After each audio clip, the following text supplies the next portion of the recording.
Assalamualaikum dan salam sejahtera kepada semua yang menonton video ini. Dalam video kali ini kita akan belajar cara untuk melakukan penolakan pecahan yang melibatkan nombor bulat dan pecahan wajar menggunakan bentuk lazim. Baiklah, kita masuk kepada soalan yang pertama.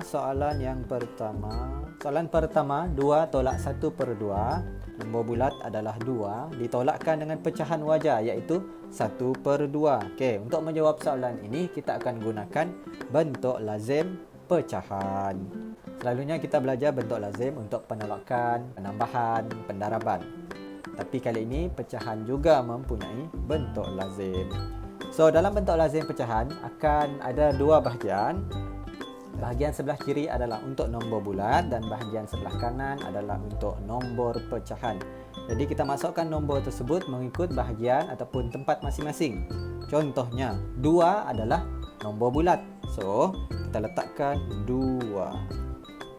Kemudian kita tengok 2, adakah 2 mempunyai pecahan? Tak ada. Jadi dalam bahagian pecahan kita hanya biarkan kosong. Kita tolakkan dengan 1/2. 1/2 adalah nombor pecahan. Jadi kita masukkan 1/2 dalam nombor pecahan di ruangan di bawah. 1/2 tidak mempunyai nombor bulat, maka bahagian untuk 1/2, bahagian 1/2 di sebelah kiri dia, nombor bulat kita biarkan kosong. Okey, apabila kita telah buat bentuk lazim, maka bolehlah kita melakukan penolakan. Kita akan tolakkan bermula daripada pecahan. Kita tengok pecahan. Tidak ada pecahan yang berada di atas. Di sini tak ada pecahan. Jadi bagaimana kita nak menolak 1/2? Apabila tiba dalam situasi begini, kita kena ambil daripada nombor bulat. Selalu kita kata pinjam, tapi untuk kali ini kita ambil. Kita akan ambil 1 daripada 2. 2 kita ambil 1, maka akan tinggal 1. 1 yang kita ambil tadi dan tukarkan menjadi pecahan. Berapakah pecahan yang kita perlu tulis dalam bahagian ini? Di sini. Untuk kita jadikan dia pecahan, berapa yang kita perlu tulis? Adakah kita perlu tulis 1? 1/1? Untuk bentuk lazim, nilai pecahan tersebut kita tukarkan menjadi pecahan adalah sama dengan 2/2. Kenapa sama dengan 2/2? Sebab, okey, cikgu lukiskan. Kita ada dua bahagian kek. Cikgu gunakan 2 sebab pecahan yang diberikan mempunyai penyebut 2. Katakanlah kita ada 1 biji kek. Kita anggap ini kek yang penuh. Yang penuh ini kita panggil sebagai 1 biji, sama dengan 1 biji. 1 biji kek yang penuh. 1 adalah nombor bulat, tetapi bagaimana kita nak tuliskan 1 ini dalam pecahan mengikut gambar rajah. So, 1 ini sebenarnya sama dengan bahagian berlorek ada 2 dan jumlah bahagian ada 2. Jadi 1 adalah sama dengan 2/2. 2/2 itu adalah sama dengan 1. Sebab itulah kita tukarkan 1 yang kita ambil daripada nombor bulat ini, kita jadikan pecahan 2/2.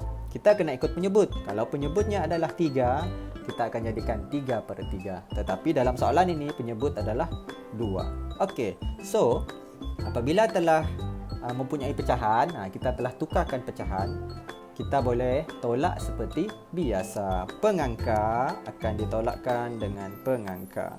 2 tolak 1 adalah 1/2. Dan 1 baki untuk nombor bulat kita akan turunkan menjadi 1/2. Jadi jawapan kita adalah 1/2. Itu untuk soalan pertama. Kita masuk soalan kedua. 3 tolak 3/4. Kita buat bentuk lazim.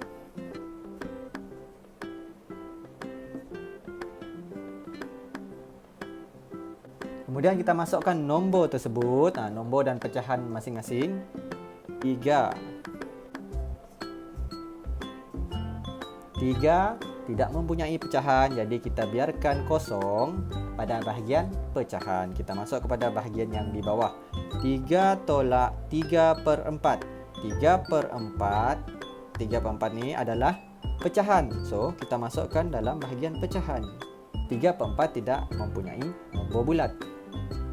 Jadi ini adalah bentuk lazim kita untuk kita tolakkan. Tolakkan pecahan dahulu. 0 tolak 3/4 tak dapat sebab tiada pecahan. Jadi kita ambil daripada nombor bulat, kita pinjam 3. 3 ambil 1 jadi 2. Kita akan berikan 1 kepada pecahan. Jadi 1 dalam pecahan, nombor pengangka dan nombor penyebut mesti sama. Penyebut yang digunakan di sini adalah 4. Bermaksud kita kena tukarkan pecahan kita tadi 4/4. Sebab 4/4 sama dengan 1.